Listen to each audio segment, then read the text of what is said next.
இந்த விரால் வந்து பார்த்திங்கன்னா நாமளே, அதாவது இதோட தாய் மீன் வந்து காவேரி ஆறு பக்கத்தில் தான் நமக்கு கொக்கராம்பேட்டை காவேரி ஆறு இருக்குது. அங்கேருந்து தாய் மீன்களை எடுத்துகிட்டு வந்து நாங்களே அதை இயற்கை முறையிலேயே ப்ரீடிங் பண்ணி அதுலேருந்து குஞ்சுங்களை எடுத்து அந்த குஞ்சுங்களை ஃபீட் கன்வெர்ட் பண்ணி நம்ம சேல்ஸ் பண்ணிகிட்ருக்கோம். இந்த அவுரின்ற மீன் நாம் இங்கே வந்து ஹேட்ச் பண்ணி அதை ஃபீட் கன்வெர்ட் பண்ணுறே அதை சேல்ஸ் பண்ணுறது நாம் தான். இந்த இடத்துலையே தமிழ்நாட்டில் நாம் தான் முதல்ல அவுரி வந்து தீனிக்கு பழக்கி ஃபீடுக்கு கன்வெர்ட் பண்ணி சேல்ஸ் பண்ணுறது நாம் மட்டும்தான் பண்ணிகிட்ருக்கோங்க. எல்லா மீனுக்குமே பெஸ்ட்டு வந்து மண்ணுக்குட்டை தான். ஏன்னா மண்ணில் வந்து எல்லாமே கீழே நம்ம போடுற தீவனமாக இருக்கட்டும் எல்லாமே வந்து கீழே வந்து டீகம்ப்ரஸ் ஆயிரும் மண்ணில். இதே நம்ம காரை தொட்டிலையோ இல்லை பயோஃப்ளாக்லேயோ பண்ணுறப்ப நாம் அது வந்து தனியாக ஒரு சுழற்சி மூலிமா வெளியே எடுத்து தான் விட முடியும். காம்பவுண்டு கிராப், அதாவது இங்கிலீஷில் இது பேர் காம்பவுண்டு கிராப்னு சொல்லுவாங்க. அதாவது இது வளர்றதுன்றது பார்த்திங்கன்னா இது வந்து எதனால் அது பேர் காம்பவுண்டு கிராப்னு வச்சுருக்காங்கன்னா இருக்கிற கரையை ஒட்டி தான் இது வளரும். இது வந்து புல்கண்டை, இப்போ அவர் எடுக்கிறது வந்து புல்கண்டை. இன்னொரு இதில் இருக்கிறது வந்து இது வந்து ரோகு. Okay sir. இது எல்லாமே வந்து பார்த்தீங்கன்னா கலப்பு மீனாக வளர்த்தக்கூடியது.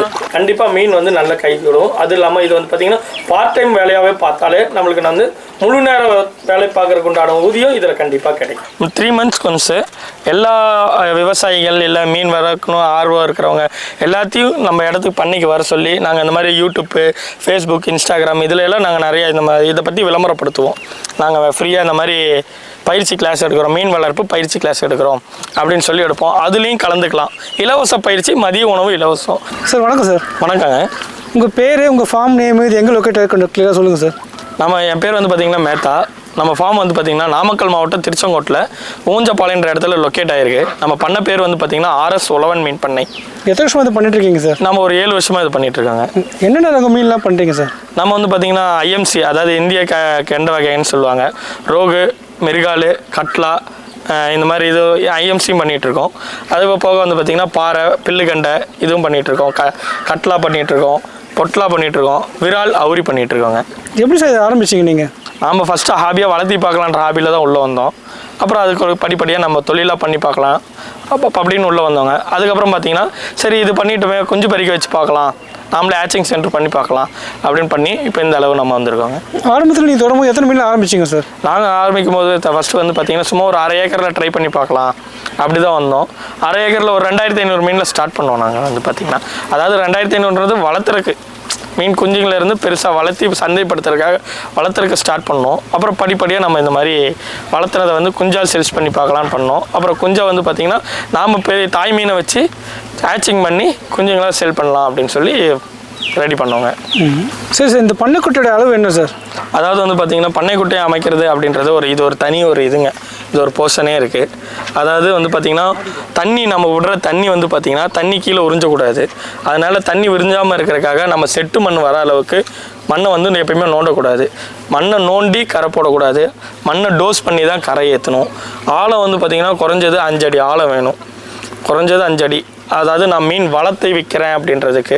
இன்னொன்று பண்ணையோட அமைப்பு, குட்டையோட அமைப்பு வந்து பார்த்திங்கன்னா செவகமாக, குட்டை வந்து சதுரமாக இல்லாமல் செவகமாக இருக்கணும். அப்படின்னா தான் மீன் நல்லா நீந்தி வளர்கிறதுக்கு கொஞ்சம் வளர்ச்சிக்கு நல்ல உதவியாக இருக்கும். சரி, ஓகே சார். இப்போ பார்த்தீங்கன்னா பொதுவாக பார்த்தீங்கன்னா அந்த தொட்டியில் மீன் வளர்க்குறாங்க, பண்ணைக்குட்டையில் வளர்க்குறாங்க, பயோஃப்ளாக்ல பண்ணுறாங்க. இதில் எது சார் பெஸ்ட்டு? குட்டை தான் பெஸ்ட்டுங்க. அதாவது ஒவ்வொரு ரகத்துக்கும் ஒவ்வொரு மாதிரி இருக்குது. அதாவது கெண்டை மீனுங்க, பாறை இதெல்லாம் வளர்த்துறாங்கன்னா பெஸ்ட்டு வந்து எல்லா மீனுக்குமே பெஸ்ட்டு வந்து மண்ணுக்குட்டை தான்.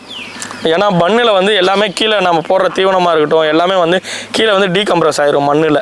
இதே நம்ம காரை தொட்டிலையோ இல்லை பயோஃப்ளாக்லேயோ பண்ணுறப்ப நாம் அது வந்து தனியாக ஒரு சுழற்சி மூலிமா வெளியே எடுத்து தான் விட முடியும். அதனால் ஏதோ ஒரு டைமில் ஏதோ ஒரு டைமில் என்ன ஆயிரும்னா அமோனியா கேஸ் அதிகமாகிடுச்சுன்னா அது மீன் இழப்புக்கு ஏற்பட வாய்ப்பு இருக்குது. அதனால் பெஸ்ட்டு வந்து ஃபஸ்ட்டு வந்து பார்த்திங்கன்னா இதுதான் மண்ணுக்குட்டை தான் பெஸ்ட்டு. என்ன சைஸு சார் நம்ம அளவு இது பண்ணணும்? அதை வந்து பார்த்திங்கன்னா குறைஞ்சது ஒரு 50க்கு 50. அதாவது மண்ணுக்குட்டையிலேருந்து நான் ஒரு பிஸ்னஸ் மோட்டிவாக பண்ணுறேன்னா ஒரு 50க்கு 50 இல்லை ஒரு 6 இந்த மாதிரி இதில் ஸ்டார்டிங் வந்து 50க்கு 50லேருந்து ஸ்டார்ட் பண்ணலாம். Okay sir. நம்மக்கிட்ட வாங்குற குஞ்சு என்ன சைஸு சார் ஆரம்பத்தில்? அதாவது நாங்கள் வந்து பார்த்திங்கன்னா ஸ்பான்லேருந்து தர ஸ்டார்ட் பண்ணுறோம். நல்லா எங்களுக்கு மீன் வளர்ப்பில் இது இருக்குது, பயிற்சி நிறையா இருக்குது, எங்களுக்கு அனுபவம் இருக்குது அப்படின்றவங்களுக்கு நாங்கள் வந்து பார்த்திங்கன்னா இந்த சைஸ்லேருந்து, அதாவது ஸ்பான் முட்டையிலேருந்து வெளியே வர சைஸ்லேருந்து, ஃப்ரை சைஸ்லேருந்து, ஃப்ரிங்கர் லைன்ஸ்லேருந்து ஸ்டாக் சைஸ் வரைக்கும் எல்லா சைஸும் சேல்ஸ் பண்ணிகிட்ருக்கோம். இது என்ன மாதிரி தீவனம் சார் கொடுக்கணும்? இதுக்கு வந்து பார்த்திங்கன்னா மீனுக்குன்னு தனியாக பில்லட் ஃபீட்ஸ் தனியாக வருதுங்க. குரோவெல் அது இதுன்னு நிறைய கம்பெனி வருது. அதில் ஏதோ ஒரு எதுனாலும் நம்ம இது பண்ணிக்கலாம். சார் இது எல்லா தண்ணிக்கும் செட் ஆகுங்களா அந்த மீன்? கண்டிப்பாங்க, எல்லா தண்ணிக்கும் செட் ஆகும். அதோட தண்ணியோட பிஹெச் லெவலும் இதோட சால்ட் வாட்டர் கண்டென்ட்டை பொறுத்து இருக்குது. நம்ம வீட்டில் என்ன சைஸில் குஞ்சு இருக்குது? இப்போ நம்மள்ட்ட வந்து பார்த்திங்கன்னா ஒவ்வொன்றும் ஒவ்வொரு ரகமும் ஒவ்வொரு சைஸில் இருக்குது. ரோகு மிருகெல்லாம் பார்த்திங்கன்னா 1.5 to 2 இன்ச்சு சைஸ்லேருந்து இருக்குது. இது பாறை மீன் மட்டும் ஒரு 1/2 இன்ச்சு சைஸ்லேருந்து இருக்குது. நீங்கள் மினிமம் எவ்வளோ மீன் வந்து கொடுக்குறீங்க சார்? மினிமம் நம்ம நேரில் கஸ்டமர் இப்போ நம்ம நேரில் வந்துட்டாங்கன்னா 5-10 மீன் கொஞ்சம் வேணும்னாலும் கொடுத்துடலாம். இல்லை எனக்கு வளர்த்தணுன்னு ஆசைக்காக வளர்த்துறேன் அப்படின்றப்ப 5 மீன் 10 மீன் அப்படி வேணாலும் நம்ம கொடுக்குறோம். ஆயிரக்கணக்கான மீனும் இல்லை இதெல்லாம் வேணும்னா ஸ்பான்குன்னா வேணும் லட்சக்கணக்கான குஞ்சும் கொடுத்துட்டு தான் இருக்காங்க. பொதுவாக மீன் பண்ண ஆரம்பிக்கணும்னா உங்களுக்கு தொடர்பு நீங்கள் என்ன மாதிரி அனுபவம்லாம் கொடுப்பீங்க சார் உங்களுக்கு? கண்டிப்பாக வந்து பார்த்தீங்கன்னா இப்போ மீன் பண்ண ஆரம்பிக்கிறேன் அப்படின்னா இப்போ நம்ம வந்து ஒரு பிஸ்னஸ் மோட்டிவாவோ இல்லை ஹாபி மோட்டிவாவோ ஏதோ ஒரு மோட்டிவில் நம்ம வந்து மீன் வாங்குகிறோம். அப்படின்னு மீன் வாங்குறப்ப அதில் நம்ம ஒரு குறிப்பிட்ட முதலீடு அதில் நம்ம செலவிட போகிறோம். மெயினாக வாடிக்கையாளர்களுக்கு சொல்லிட்டுறது என்னென்னா, நம்ம ஒரு முதல்ல போடுறோம்னா அதில் வந்து நம்ம ஃபஸ்ட்டு வந்து இப்போ ஒரு 10 ரூபா போடுறோம்னா முதலுக்கு அடிப்படாமையாவது அதுலேருந்து நம்ம எடுக்கணும். அதை ஃபஸ்ட்டு நம்ம தெரிஞ்சுக்கணும். எப்படி தெரிஞ்சுக்கணும்னா, நீங்கள் போடுற அமௌண்ட்டுக்கு உண்டான மாதிரி எதானாலும் நேரில் வாங்க, பண்ணைக்கு நேரில் வாங்க. எங்கேனாலும் சரி, நம்ம பண்ணைக்குனாலும் சரி, எங்கேனாலும் சரி, முதல்ல போய் பண்ணையை விசிட் பண்ணுங்கள், நேரில் விசிட் பண்ணுங்கள். அவங்க எப்படி பராமரிக்கிறாங்கன்ற அதை பாருங்கள். அவங்கள்ட்ட உங்களால் எவ்வளோ கற்றுக்க முடியும்னு பாருங்கள். உங்களுக்கு தெரியாத விஷயத்தில் பண்ணையில் நேரில் போய் குட்டை அமைக்கிறது எப்படி எல்லா டீட்டெயிலும் நேரில் கேளுங்க. ஏன்னா நம்ம போடுற முதலுக்கு கொஞ்சமாவது நமக்கு இது வரணும். லாபம் எடுக்கிறோமோ இல்லையோ கண்டிப்பாக லாபம் வரக்கூடும். இருந்தாலும் நம்மளோட தெளிவுகளை தெளிவுபடுத்திக்கணும்னு சொல்லிக்கிறேன் நான். Okay sir. இப்போ நீங்கள் இங்கே எத்தனை பண்ணை கூட்ட சமைச்சிருக்கீங்க? நம்ம இந்த ஏரியாவில் வந்து மொத்தம் 4 ஏக்கருங்க. 4 ஏக்கரில் வந்து பார்த்திங்கன்னா 5-6 குட்டை இருக்குது. இதுக்கு எவ்வளோ சார் செலவாச்சு உங்களுக்கு? அது இதாக ஓரிண்டாக பார்க்கும்போது எங்களுக்கு வந்து இது வந்து மீன் குஞ்சுங்களுக்காக தான் நாம் அமைக்கிறோம். அதுக்காக நாங்கள் ஒரு சில செலவு சேர்த்தி பண்ணியிருக்கோம். ஏன்னா மேலே ஃபிஷ் நெட்டு எல்லாம் இது பண்ணியிருக்கோம். வளர்த்துறவங்களுக்கு அவங்க எப்படி அவங்க குஞ்சுங்களாக சேல்ஸ் பண்ணுறாங்களா இல்லை பெருசாக வளர்த்து விற்கிறாங்களா அதுக்கு தகுந்த மாதிரி அவங்க குட்டை அமைச்சிக்கலாம். அதுக்கு தகுந்த மாதிரி செலவுகள் மாறுங்க. நோய்கள் என்ன மாதிரி நோய்கள் சார் அந்த மீனுங்களுக்கு வந்து பார்த்திங்கன்னா தண்ணி மாற்றத்தினால பிஹெச் லெவல் மழை பெஞ்சு இது பண்ணுறதுனால பிஹெச் லெவல் மாற்றத்தினால நோய்கள் வரும். இன்னொன்று வந்து பார்த்திங்கன்னா செவிலில் வந்து செவில் அழுகல் நோய்னு வரும். அதே மாதிரி ஒட்டுண்ணிகள் வரும். இந்த மாதிரி இப்போ மேஜரான நிறைய ஒரு நோய்கள் வகைகளும் இருக்குது. அதுக்குண்டான மாதிரி ட்ரீட்மெண்ட் எல்லாமே வந்து நம்ம அப்பப்போ வாடிக்கையாளர்களுக்கு நேரடியாக இது பண்ணி ஃபோன் மூலிமா கான்டாக்ட் பண்ணாவோ அவங்களுக்கு வந்து நம்ம தெளிவுபடுத்தலாங்க. நம்ம பண்ணை குட்டையில் என்ன வெயிட்டில் மீன் கிடைக்கும் சார்? அதை நாம் வந்து பார்த்திங்கன்னா வெறும் குஞ்சுங்கள் தான் பண்ணுறோம். நம்ம வந்து பெரிய மீன் கணக்கு அந்த எடைக்கணக்கு மீன்களை நம்ம கொடுக்குறதில்ல. Okay sir. நம்ம இப்போ பார்க்கல இந்த பண்ணையில் ஒரு 5 பார்ட்டிஷன் மாதிரி அமைச்சிருக்கீங்க. அது வேறு தனித்தனி ரகம் இருக்குங்களா? ஆமாங்க. இப்போ வந்து பார்த்திங்கன்னா ஒவ்வொரு ரகம் இருக்குது. 5 நெட்டு கட்டியிருக்கோம். 5லுமே தனித்தனி இது இருக்குது. ஆப்பன்னு சொல்லுவாங்க இது பேர். இது நாங்கள் எதுக்காக இதில் இப்படி கட்டியிருக்கோன்னா வாடிக்கையாளர்களுக்கு சேல்ஸ் பண்ணுறதுக்காக. இதில் வந்து மீன்களை குட்டையிலேருந்து பிடித்து இதில் வச்சு கண்டிஷன் பண்ணுவோம். நாங்கள் அது கண்டிஷன் பண்ணுறதுக்காக இதில் நாங்கள் வச்சுருக்கோம். இந்த கண்டிஷன்ற ஒரு முறை பண்ணாதான் வாடிக்கையாளருக்கு வெகு தூரம் போகிறதுனால மீன் வந்து தாங்கும், பேக்கிங்க்கு தாங்கும். இந்த கண்டிஷனாக என்ன சார் தெரியும்? அதாவது கண்டிஷன்னா என்னென்னா, இப்போ வந்து நம்ம பார்த்திங்கன்னா குட்டையில் வந்து மீன்களை வச்சுருப்போம். மீனில் வச்சுருக்கும் போது வந்து பார்த்திங்கன்னா அது குட்டைங்களில் வந்து மீன்களுக்கு தீவனம் போடுவோம். அந்த தீவனம் போடும்போது பார்த்திங்கன்னா அது மீன்கள் எல்லா தீவனத்தையும் சாப்பிட்ரும்.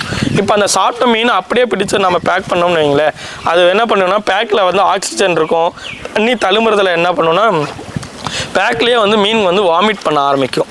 அந்த வாமிட் பண்ணிச்சுன்னா அதில் இருக்கிற ஆக்சிஜன் கவருக்குள்ளேயே தேங்கி இருக்கிறனால அந்த வாமிட் வந்து காற்று உள்ளே இருக்கிற ஆக்சிஜன் வந்து கண்டாமினேட் பண்ணிடும். அதனால மீன்கள் வந்து இறக்கிறதுக்கான வாய்ப்பு அதிகம். அதனால என்ன பண்ணுவோம்னா இந்த மாதிரி இதை மெத்தடை இது பண்ணி இதில் வந்து மீனை குட்டையிலேருந்து எடுத்துகிட்டு வந்து இதில் போட்டு ஃப்ரெஷ் வாட்டரை வந்து இதில் நாங்கள் தெளிக்க விடுவோம்.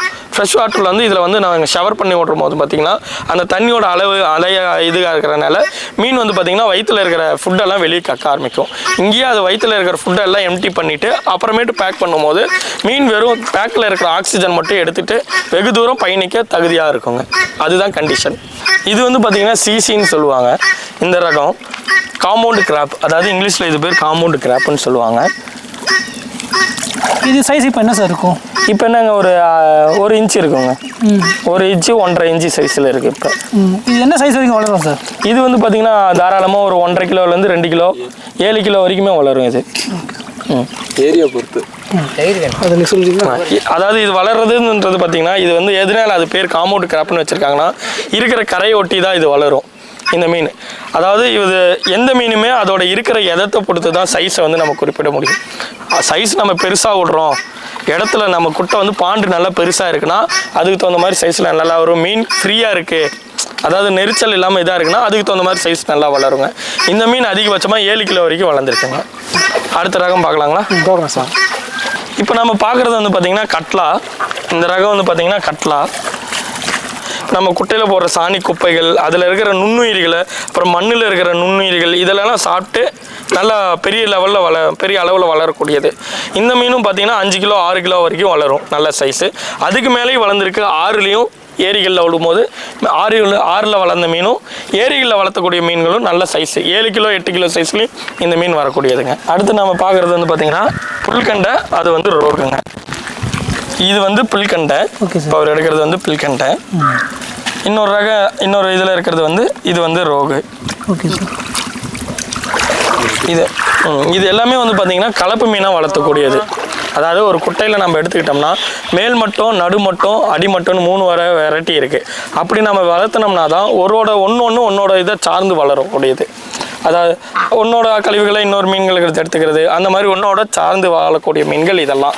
ஒரு குட்டைன்னு எடுத்துக்கிட்டோம்னா ரோகு, மிருகால், பில்லுக்கண்டை, கட்லா, பாறை 5 வகையான மீனும் கலந்து விடலாம். இப்போ நம்மளோட சர்ஃபேஸ் இந்த இடத்த பார்த்துக்கிட்டிங்கன்னா இந்த குட்டையோட அமைப்பு வந்து பார்த்துக்கிட்டிங்கன்னா 110க்கு 100 அந்த அளவில் இருக்குது. இது வந்து வளர்த்தக்கூடிய இதில் வந்து நான் இதாக வளர்த்துறேன், நான் பெரிய மீனாக வளர்த்தி எடைக்கு விற்கிறேன் அப்படின்ற பட்சத்தில் இந்த மீனில் கலந்து நம்ம வளர்த்துறோம்னு பார்த்தீங்கன்னா எல்லா மீனும் கலந்து அதிகபட்சம் ஒரு 500 மீன் வளர்த்தலாம். இல்லை பர்டிகுலராக நான் ஒரு ரகம் மட்டும் பாறை மீனுன்னு சொல்லுவாங்க, ஏரி வவான்னு சொல்லுவாங்க, வவால்னு சொல்லுவாங்க, ஊருக்கு தகுந்த மாதிரி பேர் மாறும். நான் ஏரி வவா மட்டும் வளர்த்துறேன் அப்படின்ற பட்சத்தில் அந்த மீன் வளர்த்துறாங்கன்னா இந்த அளவில் மேக்ஸிமம் ஒரு 700 மீன் வளர்த்தலாமோ. ஒரே மீன் இந்த குட்டையில் இருக்கு, சண்டை போட்டுக்காதுங்களா? இல்லை, சண்டை போடாதுங்க. அந்த மாதிரி அதாவது இந்த மீன் வந்து ஒன்றுக்கு ஒன்று சண்டை போட்டுக்கக்கூடிய மீன்கள் கிடையாது. இது வந்து பார்த்திங்கன்னா அனைத்துமே இது ரோகு, மிருகால், பில்லுக்கண்டை, கட்லா இதெல்லாம் வந்து பார்த்திங்கன்னா சைவ உண்ணிகள். பாறை வந்து அனைத்துண்ணி. அதாவது அந்த அனைத்துண்ணிலும் இது வந்து பார்த்திங்கன்னா வேட்டையாடியெல்லாம் சாப்பிடாது. ஏதாவது இறந்து கிடந்தால் அதை சாப்பிடும் கண்டிப்பாக. அதாவது மீன் குஞ்சுகள் ஏதாவது குட்டையிலே இறந்து கிடந்தால் அந்த மீன்களை போய் சாப்பிடும், அவ்வளோதான். இப்போ இது வந்து பார்த்திங்கன்னா நம்ம ஆர்டருங்க, நம்மளுக்கு வந்து ஆர்டரு. அதனால எல்லா கலப்பு மீனாக கஸ்டமர் கேட்டனால எல்லா மீன்களும் பிடித்து ஆப்பையில் கண்டிஷன் போட்டிருக்கோம். இப்போ அதுன்னு தனித்தனி பாண்டு நம்ம வச்சுருக்கோம். அந்தந்த ரகத்துக்கு உண்டான பாண்டு தனித்தனியாக வச்சுருக்கோம். பாண்டு நாம் பார்க்கலாங்க.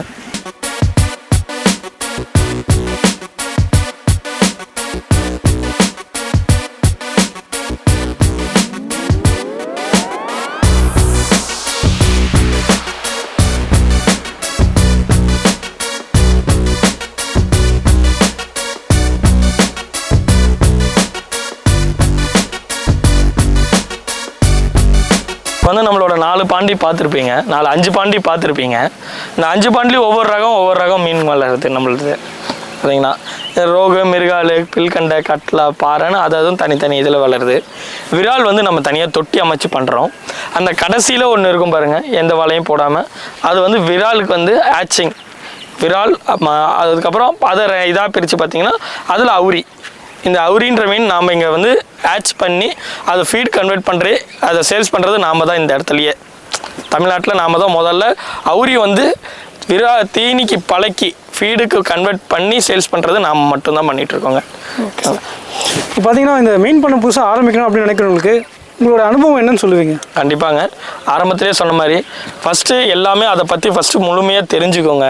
அது முழுமையாக தெரியறதுக்கு அனுபவம் உள்ள ஆளுகள்கிட்ட, இந்த மாதிரி மீன் குட்டை நம்மளை மாதிரி வச்சுருக்கிறவங்க, இந்த மாதிரி அனுபவம் உள்ள ஆள்கிட்ட நேரடியாக சென்று அவங்களோட பண்ணை நேரடியாக விசிட் பண்ணி அவங்க பண்ணை எப்படி பண்ணுறாங்க, அவங்க எப்படி பண்ணை குட்டை போட்டிருக்காங்க, மீன் வளர்த்துறதுக்கு உண்டான என்ன அட்மாஸ்பியர் அங்கே வந்து செயல்முறை பண்ணியிருக்காங்க, அதையெல்லாம் பார்த்து தெரிஞ்சுக்கிட்டு அதுக்கப்புறம் நீங்கள் இறங்குனா நீங்கள் எடுக்கிற முயற்சியில் வெற்றி அடைய நிறைய வாய்ப்பு உள்ளதுங்க. சார், இப்போ பார்த்தீங்கன்னா புதுசாக பண்ணை அமைக்கணும் அப்படின்னு உங்ககிட்ட வந்தால் நீங்கள் எதனா ட்ரைனிங் மாதிரி கொடுப்பீங்களா வாடிக்கையாளர்களுக்கு? கண்டிப்பாங்க. அதாவது நம்ம வந்து இலவச பயிற்சி, அதாவது அதாவது வந்து பார்த்திங்கன்னா 3 months ஒன்ஸு எல்லா விவசாயிகள் இல்லை மீன் வளர்க்கணும் ஆர்வம் இருக்கிறவங்க எல்லாத்தையும் நம்ம இடத்துக்கு பண்ணைக்கு வர சொல்லி நாங்கள் இந்த மாதிரி யூடியூப்பு, ஃபேஸ்புக், இன்ஸ்டாகிராம் இதில் எல்லாம் நாங்கள் நிறையா இதை பற்றி விளம்பரப்படுத்துவோம். நாங்கள் ஃப்ரீயாக இந்த மாதிரி பயிற்சி கிளாஸ் எடுக்கிறோம், மீன் வளர்ப்பு பயிற்சி கிளாஸ் எடுக்கிறோம் அப்படின்னு சொல்லி எடுப்போம். அதுலேயும் கலந்துக்கலாம். இலவச பயிற்சி, மதிய உணவு இலவசம், அப்படி பயிற்சி அளிக்கிறோம். அது இல்லைங்க என்னால் பயிற்சி வர முடியல, நடுவில் அந்த நம்ம குறிப்பிட்ட நாள் மட்டும்தான் வரணுமா அப்படின்னு அவசியம் இல்லை. நீங்கள் என்றைக்கு வேணாலும் நேரடியாக வரதுக்கு முன்னாடி ஃபோன் பண்ணிவிட்டு நாங்கள் இருக்கமான்னு மட்டும் உறுதி பண்ணிவிட்டு அப்புறமேட்டு நீங்கள் நேரில் வந்தீங்கன்னா உங்களுக்கு தேவையான என்ன பயிற்சி வேணுமோ அதை நாங்கள் எல்லாமே ஒவ்வொரு நாளும் நாங்கள் கொடுக்குறக்கு நாங்கள் ரெடி. அதாவது எந்த நேரம் வந்தாலும் நாங்கள் ரெடி. காலையில் பண்ணையில் காலையில் 9 மணி முதல் நைட்டு 8 மணி வரைக்கும் அலோட் இருக்குங்க. எப்போ வேணாலும் தாராளமாக கஸ்டமர் நேரில் வரலாம்.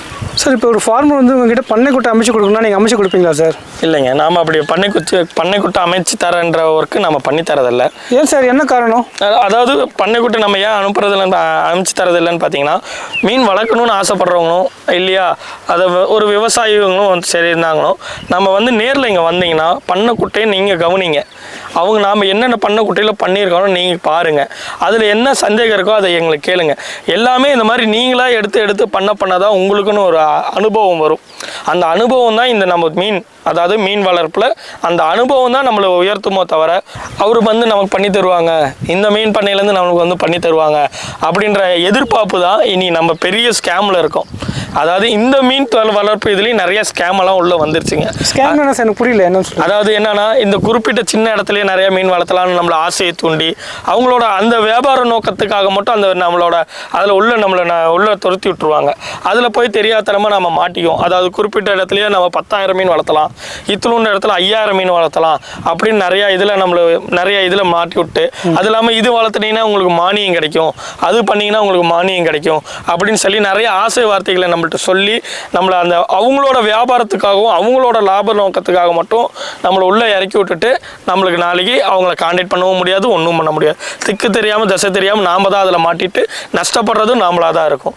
அதனால் உங்களுக்கு மானியம் தேவை அப்படின்னா முதல்ல நீங்கள் பண்ணைக்குட்டை அமைச்சு மீன் வளர்ப்பீங்க அப்படின்னா, மீன் வளர்த்து பண்ணையில் மீன் விட்டதுக்கப்புறம் அந்த மீனை உங்களோட இதை கொண்டு போய் அந்தந்த உரிய மாவட்டத்தில் கலெக்டர் ஆஃபீஸில் ஃபிஷரி டிபார்ட்மெண்ட்டுன்னு தனியாக இருப்பாங்க. அதில் போய் உங்களோட பேரை கொடுத்து நீங்கள் அதை ரெஜிஸ்டர் பண்ணுங்கள்.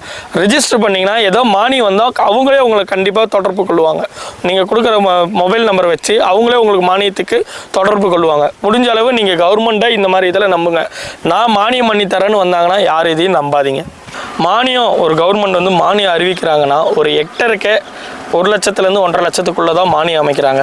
இது நம்ம மீன் பண்ண வச்சிங்கன்னா 5 லட்சம் வரைக்கும் மானியம் வரைக்கும், 10 லட்சம் வரைக்கும் மானியம் வரும்னு நிறைய இந்த மாதிரி ஆசை வார்த்தைகளை தூண்டி அந்த ஸ்கேமில் நம்மளை உள்ளே வர வச்சுருவாங்க. அதனால் தயவு செஞ்சு இந்த மாதிரி ஆசை வார்த்தையை நம்பி உள்ளே இறங்கிறாதீங்க. நான் மறுபடியும் முழுக்க இந்த வீடியோ முழுக்க நான் சொல்கிறது, முடிஞ்ச அளவு பண்ணி நேரடியாக போய் விசிட் பண்ணுங்கள். அங்கே அவங்கள கேள்வி கேளுங்க, எப்படி இதை எப்படி வளர்த்துறீங்கன்றதை கேள்வி கேளுங்க, எப்படி வளர்த்தணும்னு கேள்வி கேளுங்க, என்ன மாதிரி இந்த பிரச்சனை இருக்குது, எனக்கு இந்த இடத்துல இந்த பிரச்சனை இருந்தால் அதை எப்படி சரி செய்யணும்னு கேளுங்க.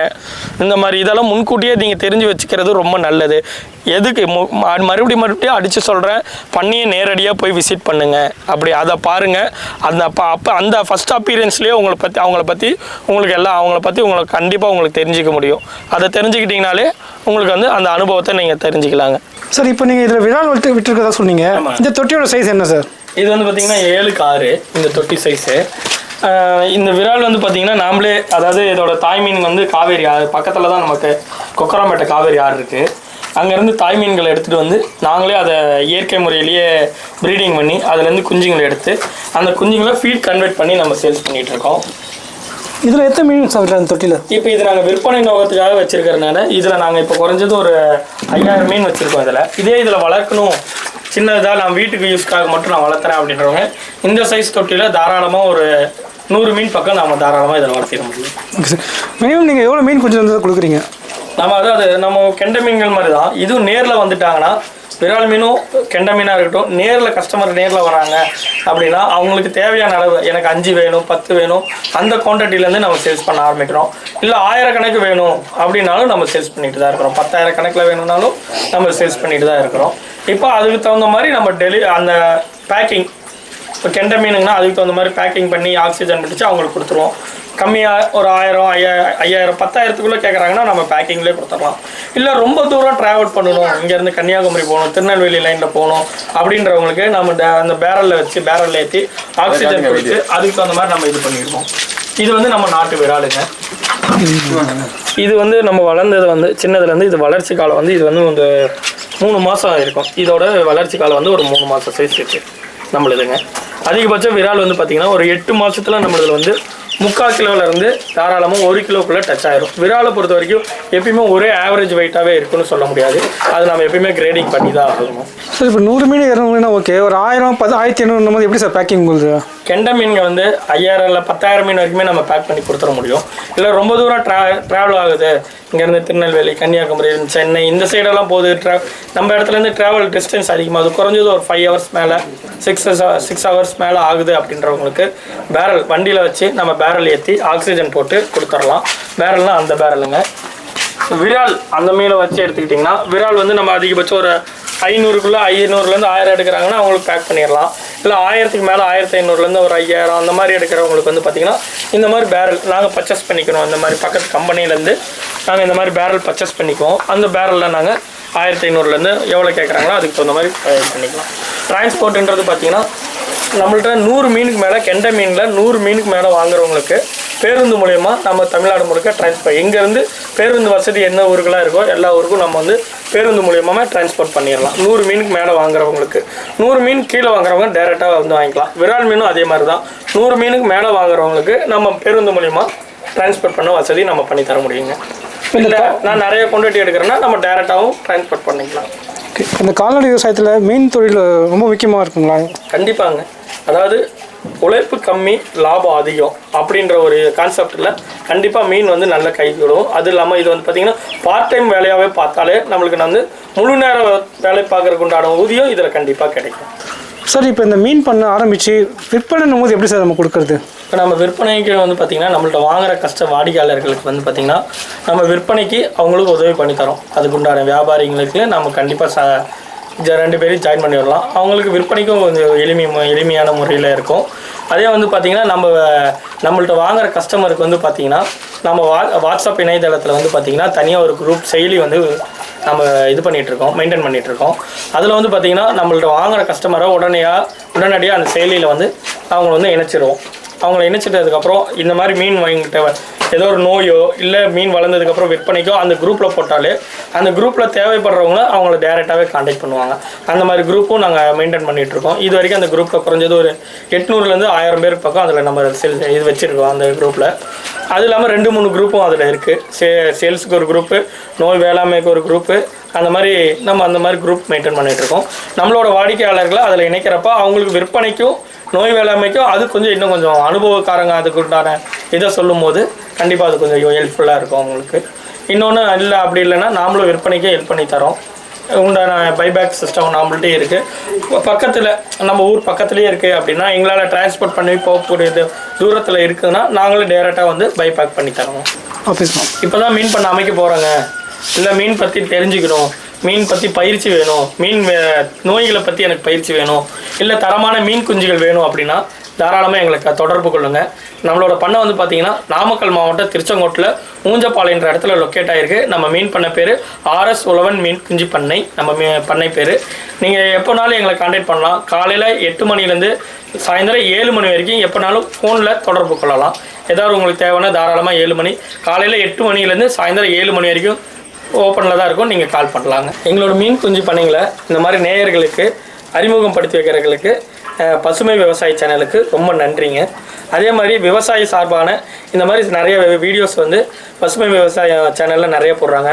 விவசாயிங்களுக்கு கண்டிப்பாக இது வந்து ஹெல்ப்ஃபுல்லாக இருக்கும். அதனால் மறக்காமல் பசுமை விவசாய சேனலை சப்ஸ்கிரைப் பண்ணிக்கோங்க. நன்றி, வணக்கம்.